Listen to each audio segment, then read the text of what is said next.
Bonjour à tous et à toutes, bienvenue à tout le monde en présentiel, en distanciel. Aujourd'hui, c'est le 6 octobre et c'est une journée nationale des aidants. Un rendez-vous d'envergure qui nous concerne tous, que nous soyons parents, enfants, grands-parents. C'est pourquoi nous sommes réunis ici en direct dans les studios des chaînes publiques de Radio France à l'initiative de l'OCIRP qui a réalisé un observatoire unique, celui des salariés aidants, vous savez, ceux qui aident leurs parents, leurs enfants, et qui, chaque jour, travaillent dans une entreprise. Qui sont-ils? Que vivent-ils au quotidien? Comment sont-ils perçus dans leur entreprise? Les chiffres, les faits. Et ensuite, avec nos invités, nous pourrons discuter, nous vous demanderons votre point de vue, bien évidemment. Premier chiffre qui est certainement contre-intuitif, on devient aidant en moyenne à 36 ans. C'est extrêmement jeune, c'est beaucoup plus jeune que ce qu'on imagine habituellement.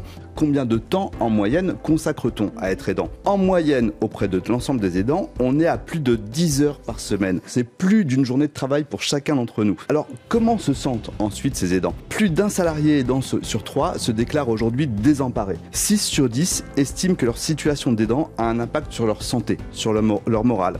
45% estiment que cela a un impact sur leur vie professionnelle, tout autant que ça a un impact sur leur vie familiale.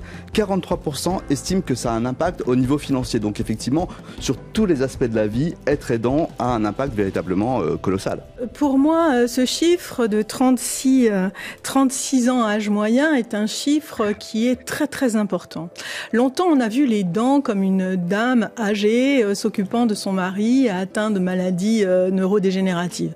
Aujourd'hui, on se rend compte aussi que c'est des frères et sœurs qui peuvent avoir un frère ou une sœur en situation de handicap et qui prennent le relais quand les parents commencent à vieillir ou disparaître. Et ça va avoir des conséquences sur leur carrière professionnelle parce que forcément les aidants sont des aimants, donc ils vont faire passer l'intérêt de leurs proches avant leur propre intérêt. Et puis ça va avoir une conséquence aussi sur leur vie sociale parce que comme vous le disiez très justement, c'est pratiquement une journée dans la semaine, donc il va bien falloir couper les relations avec les amis, le cinéma, les vacances, etc. pour pouvoir s'occuper de son proche. Ça veut dire que ce sont des gens qui ont besoin de temps. Ce sont des gens qui ont besoin de faire face à l'inconnu. Ce sont des gens qui ont besoin d'être compris. Ce sont des gens qui ont besoin d'évoluer au fond dans une entreprise qui leur reconnaît des droits, qui leur permet d'accéder à de l'information et qui ne les discrimine pas. Parce que continuer à travailler, ne pas devenir au fond un citoyen de deuxième catégorie, c'est extraordinairement important parce qu'il faut des temps de pause. Il ne faut pas s'exclure du corps social et il faut pouvoir concilier cette présence affective tellement importante auprès de son proche et un engagement qui fait qu'on reste un citoyen, même si on est aidant, j'oserais dire surtout parce qu'on est aidant. Ce qu'il faut, c'est surtout qu'il ne reste pas seul, qu'il puisse s'exprimer auprès d'autres aidants. Il y a la Pair Aidance, nous on a développé un réseau d'entraide, il y a des associations sur les territoires. Par contre, là où ça bloque un peu, c'est effectivement en parler dans son entreprise. Mais pour ça, moi je pense qu'on y reviendra, il y a tout un boulot à faire de sensibilisation et de pédagogie à faire auprès des entreprises. L'idée, c'est de soutenir la prise de conscience qui va conduire ensuite à des prises de décision, à la fois par la puissance publique, dans son rôle, mais aussi par tous les acteurs de la protection sociale. Et les institutions de prévoyance, en particulier, sont des acteurs de la protection sociale qui ont quelque chose d'extraordinairement important à apporter aux côtés de ce que la sécurité sociale apporte, puisqu'elle s'est dotée d'une 5e branche autonomie. Nous sommes au cœur d'un phénomène de société. Le vieillissement de la population française, c'est pas une option. C'est un peu comme le réchauffement climatique, si vous voulez. C'est pas quelque chose dont on peut dire, oh bah écoutez, on va mettre ça sur le côté et on s'en occupera plus tard. Parce que au fond, cette évolution, elle se construit chaque jour. Et nous savons, réveillons-nous, nous savons qu'en 2030, nous allons avoir un très grand rendez-vous. C'est celui où les courbes des générations vont faire que ceux qui vont avoir besoin d'être accompagnés et soutenus seront tellement nombreux que cela va affecter la population active. L'effort que cela va demander à la nation de consentir juste pour faire ce qu'elle doit faire, c'est-à-dire respecter la citoyenneté, simplement être au rendez-vous d'une certaine idée du pacte social, eh bien, c'est un effort qu'il faut absolument adresser dès maintenant, tous acteurs compris. Pourquoi les DRH doivent agir pour les salariés aidants ? Alors, dans notre étude, effectivement, on a consacré un volet avec des interviews de DRH et de responsables RSE.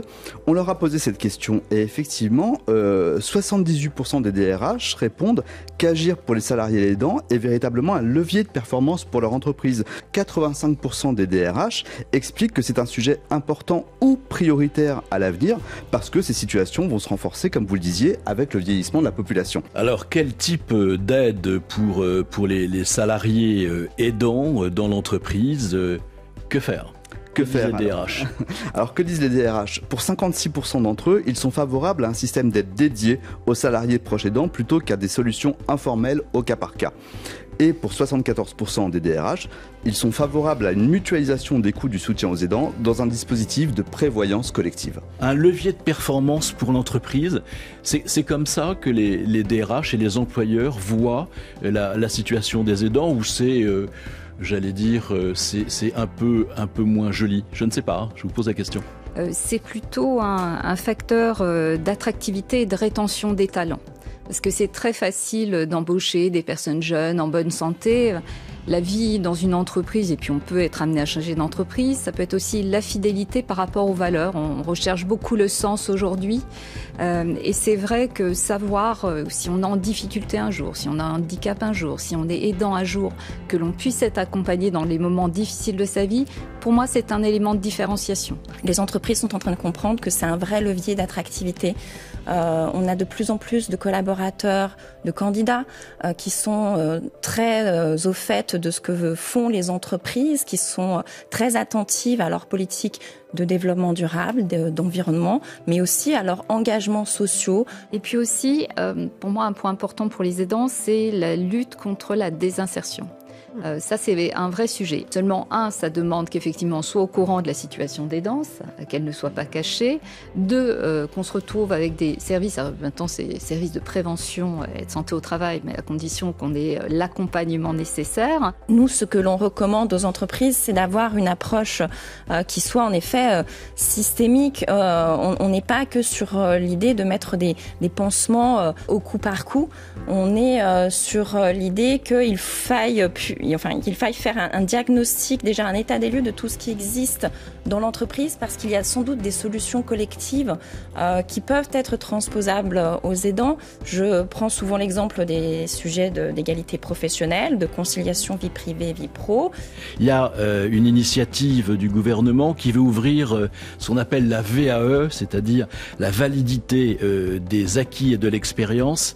Cette ouverture faite en direction des proches aidants. Qu'est-ce que vous pensez de cette initiative du gouvernement d'ouvrir la VAE, comme on dit, aux aidants ? Une bonne chose ou juste un peu de sang-bon comme ça dans la pièce ? Non, je pense que c'est une excellente chose dans la mesure où ça participe de la reconnaissance précisément de l'importance des aidants dans la société française. Et ça participe aussi de cette idée qu'il faut à tout prix prévenir leur désinsertion sociale et évidemment leur désinsertion professionnelle. Le rêve, c'est quand en fait l'entreprise, au fond, permet à cette validation des acquis de l'expérience de trouver naturellement un débouché dans la confirmation de l'emploi. Il y a un intérêt aujourd'hui aussi de dire, bon, ok, vous vous arrêtez à un instant T pour vous occuper de celui qui est fragile dans votre famille, mais nous, on va faire en sorte que demain, vous puissiez retrouver un emploi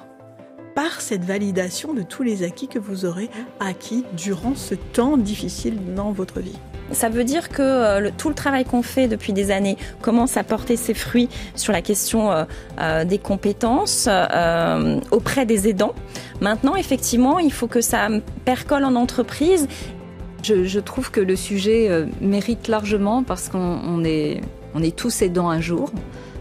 Parfois pas pour toujours, ça dépend effectivement, mais valoriser ce rôle et pouvoir en parler comme on a parlé du handicap maintenant avec beaucoup plus de transparence et de liberté d'expression est excessivement important pour faire avancer la cause.